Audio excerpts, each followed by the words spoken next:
السلام علیکم ناظرین، میں ہوں احمد بخش اور آپ دیکھ رہے ہیں CSS ایکسیس یوٹیوب چینل۔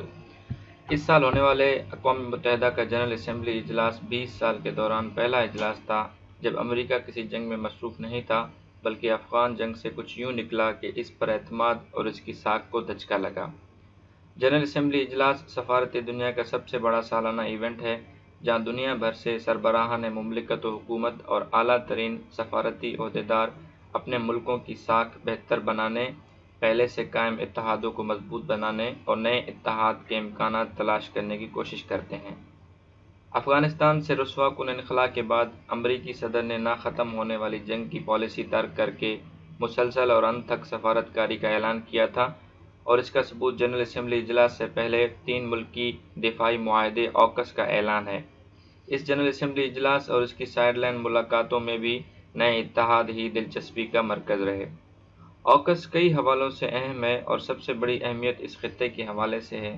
جو لوگ یہ سوچ رہے تھے کہ امریکہ اس خطے سے نکل چکا ہے، ان کا یہ خیال غلط ثابت ہوا، کیونکہ امریکہ اگر نکلا تھا تو واپس آ چکا ہے اور منصوبہ بندی اور تیاری کے ساتھ آیا ہے۔ افغانستان سے نکلنے کا مقصد چین پر توجہ دینا تھا اور AUKUS معاہدے سے اس پر کام شروع کر دیا گیا ہے۔ AUKUS کے اعلان کے ساتھ ہی 4 رکنی غیر رسمی اتحاد QUAD کا بھی اجلاس بلایا گیا اور چین کے ساتھ پورے ایشیا کو پیغام دیا گیا کہ چین کے بڑھتے ہوئے کردار کو محدود کرنے پر سنجیدگی سے کام شروع ہو گیا ہے۔ AUKUS اور QUAD کی وجہ سے ایشیا میں پہلے سے موجود طاقتوں کا توازن تبدیل ہوگا۔ ایشیائی ملکوں کو چین اور امریکہ میں سے کسی ایک کا انتخاب کرنا پڑے گا اور خطے میں ہتھیاروں کی نئی دوڑ بھی شروع ہوگی۔ ایشیا پر توجہ کی پالیسی نہیں ہے، بلکہ اس پالیسی کو سابق صدر جارج ڈبلیو بش نے شروع کیا اور اوباما اور ٹرمپ اسے آگے بڑھاتے رہے، لیکن بائیڈن نے آتے ہی اس پر کام تیز کر دیا۔ ان کے عہدہ سنبھالنے کے بعد وائٹ ہاؤس کے اولین مہمانوں میں جاپان اور جنوبی کوریا کے سربراہان حکومت تھے۔ بائیڈن نے مارچ میں QUAD کا ورچوئل اجلاس بلایا تھا اور صرف 6 ماہ بعد ہی QUAD کا بالمشافہہ اجلاس اس جنرل اسمبلی اجلاس کی سائیڈ لائنز پر ہوا۔ اس سے ظاہر ہوتا ہے کہ گریٹ پاور کی کشمکش ایشیا میں تیز ہونے کو ہے۔ AUKUS دفاعی معاہدے میں جدید ترین ٹیکنالوجی، سائبر، دور مار ہتھیار اور مصنوعی ذہانت کے نکات آنے والے دنوں کی نئی تصویر پیش کر رہے ہیں۔ AUKUS معاہدے نے یورپ اور بالخصوص فرانس کو اس دردناک حقیقت سے روشناس کرا دیا ہے کہ امریکہ کو اب نیٹو کی ضرورت نہیں رہی اور وہ طویل عرصے تک ساتھ دینے والے اتحادیوں کو کوئی اہمیت نہیں دیتا۔ دراصل امریکہ نے وہی کیا جو قومیں کرتی ہیں۔ قوم کی تعریف کی جائے تو یہی ہے کہ عوام کا ایک گروہ جو اپنے مفادات کے تحفظ کے لیے اکٹھا ہو۔ جی ہاں، اپنے مفادات، دوسروں کے نہیں، اور یہی کچھ امریکہ اور آسٹریلیا نے کیا، جس پر فرانس کا رد عمل فوری اور سخت تھا، جبکہ یورپین یونین کے دارالحکومتوں میں بھی اس اچانک اور نئے اتحاد پر تشویش کی لہر ابھری ہے۔ AUKUS معاہدے نے فرانس کو ٹرمپ کی یاد دلا دی اور فرانس نے اپنے رد عمل میں جو کہا، اس کا مفہوم یہ ہے کہ ایسا تو ٹرمپ نے بھی ہمارے ساتھ نہیں کیا تھا۔ اس سے یہ بھی ثابت ہوتا ہے کہ ٹرمپ کے جانے سے امریکہ کی سمت نہیں بدلی۔ اب لگتا ہے کہ فرانس ایک بار پھر نیٹو سے نکل جائے گا۔ یاد رہے کہ 1966 میں ڈے گال نے فرانس کو نیٹو سے الگ کر لیا تھا اور نکولس سرکوزی نے 2009 میں نیٹو کی رکنیت دوبارہ اختیار کی تھی۔ یہ یاد رکھنے کی ضرورت ہے کہ ٹرمپ کے رویے سے اکتائے فرانسیسی صدر امانوئل میکرون نے 2 سال پہلے نیٹو کو برین ڈیڈ قرار دیا تھا۔ امریکہ اور آسٹریلیا سے ناراضگی کے بعد فرانس کے لیے عالمی عزائم پورے کرنے کی نئی راہ تلاش کرنا بھی ایک مشکل ٹاسک لگتا ہے یا ہوگا۔ روایتی سوچ تو یہی ہوگی کہ یورپین یونین کے ساتھ مل کر راستہ نکالا جائے، لیکن نیٹو میں واپسی کے 30 سال بعد بھی فرانس کو سوائے امریکی عزائم میں ساتھ دینے کے علاوہ کیا ملا؟ اب فرانس اور پورے یورپ کے پاس ایک ہی راستہ بچا ہے اور وہ راستہ یہ ہے کہ نئے اتحاد بنائے جائیں۔ فرانس کے پاس پہلا آپشن یہ ہے کہ وہ جرمنی کو ایک بڑی طاقت کا رویہ اپنانے پر قائل کرے اور اسے نئے اتحاد کا قائد مان لے۔ برطانیہ کے ساتھ اتحاد کا راستہ کھلا رکھے۔ اگرچہ لندن اور پیرس کے تعلقات کئی برسوں سے نچلی ترین سطح پر ہیں، لیکن مشکل ترین حالات میں سفارتکاری اور نئے اتحاد کے لیے کچھ قربانیاں دینی پڑتی ہیں۔ یورپی یونین سے باہر فرانس کا اتحاد صرف برطانیہ ہی ہے اور فرانسیسی صدر کو یہ کڑوا سچ حلق سے اتارنا پڑے گا۔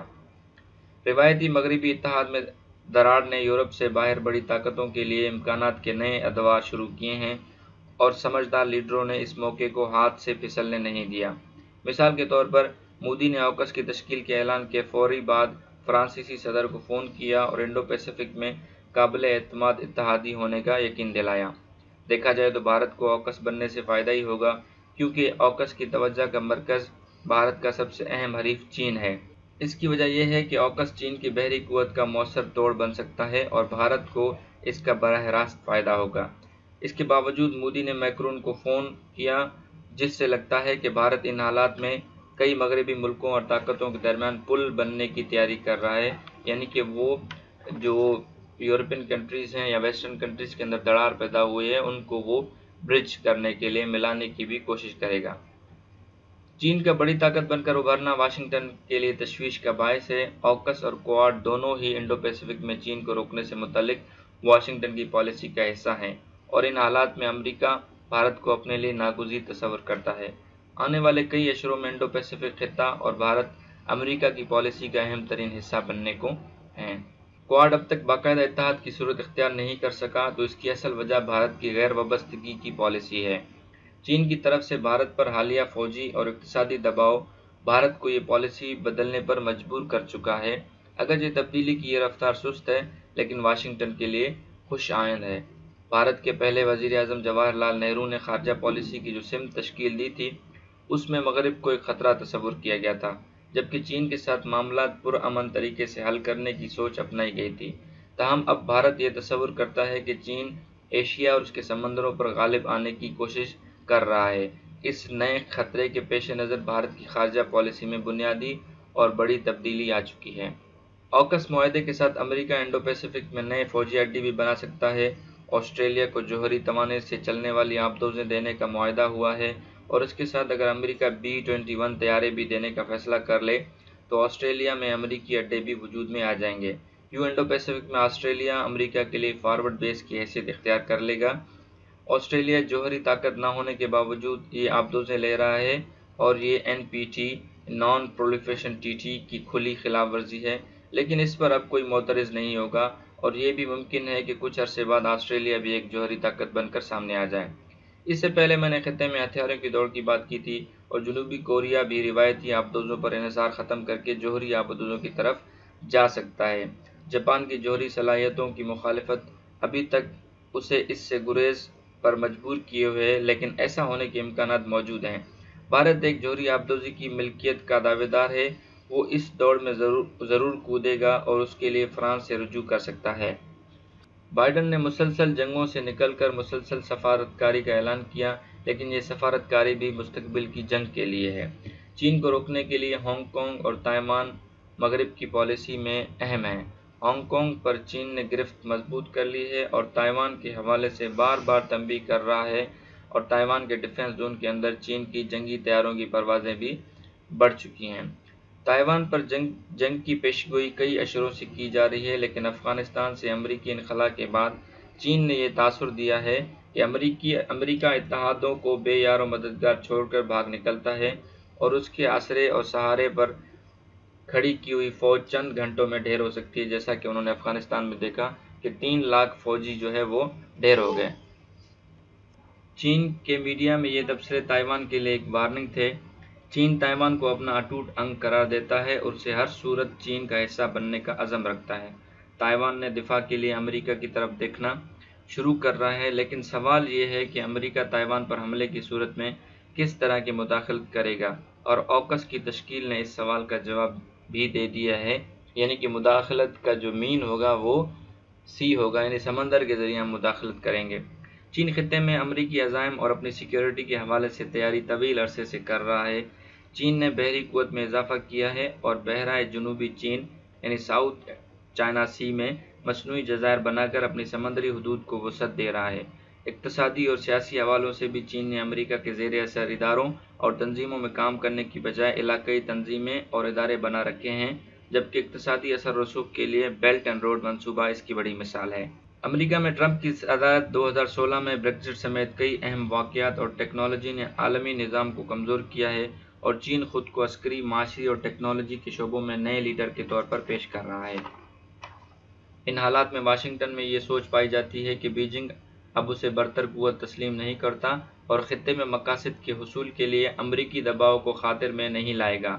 مارچ میں امریکہ کی انڈو پیسفک کمان کے سربراہ ایڈمرل فلپ ڈیوڈسن نے سینٹ کی آرمڈ سروسز کمیٹی کو بتایا تھا کہ چین تائیوان سے متعلق اپنے عزائم اسی ڈیکیڈ میں پورے کرنے کی کوشش کر سکتا ہے۔ ان فیکٹ اگلے 6 سال کے دوران وہ تائیوان پر چڑھائی کر سکتا ہے۔ چین جو امریکی بالادستی کو چیلنج کرنے کے لیے 2050 کی ڈیڈ لائن مقرر کیے ہوئے تھا، اب اسے مزید کم کر چکا ہے۔ اوکس کی پیدائش اور کوآڈ کو رسمی اتحاد میں تبدیل کرنے کی خواہش اور کوشش خطے میں نئی کشمکش کو جنم دے چکی ہے، اور یورپی یونین نے بھی انڈو پیسفک کے لیے نئی پالیسی کا اعلان کر دیا ہے، لیکن اوکس کی وجہ سے یورپی یونین کی پالیسی ملکی میڈیا میں زیادہ جگہ نہیں بنا سکی۔ یورپی یونین کی انڈو پیسفک پالیسی میں سب سے نمایاں نقطہ چین ہی ہے، تاہم واشنگٹن کی سوچ کے برعکس یورپی یونین کی اس پالیسی کے مطابق اگر چین مسئلہ ہے تو مسئلے کے حل کا حصہ بھی ہے۔ یورپی یونین کی پالیسی میں کہا گیا ہے کہ باہمی دلچسپی کے موضوعات پر چین سے بات چیت کی ضرورت ہے۔ اس پالیسی میں چین کا نام لے کر اسے برا بھلا کرنے کی بجائے مسائل کا ذکر کیا گیا ہے، جیسے کہ جیو پولیٹیکل مسابقت اور ٹیکنالوجی اور سائبر جیسے مسائل ہیں۔ انڈو پیسفک پر دو بڑے اتحادوں کی پالیسی سامنے آنے سے خطے کے مستقبل کی کشمکش کا اندازہ ہوتا ہے، لیکن اس کے ساتھ یہ بھی تسلیم کرنا پڑے گا کہ دنیا میں اب طاقت کا مرکز ایک نہیں رہا اور طاقت کا توازن بھی بدل رہا ہے، جس کے ساتھ خطے کے ملکوں کو اہم فیصلے جلد کرنا ہوں گے۔ تو اب تک کے لیے اتنا ہی، اور اپنا اور اپنے اس چینل کا خیال رکھیے گا۔ اللہ حافظ۔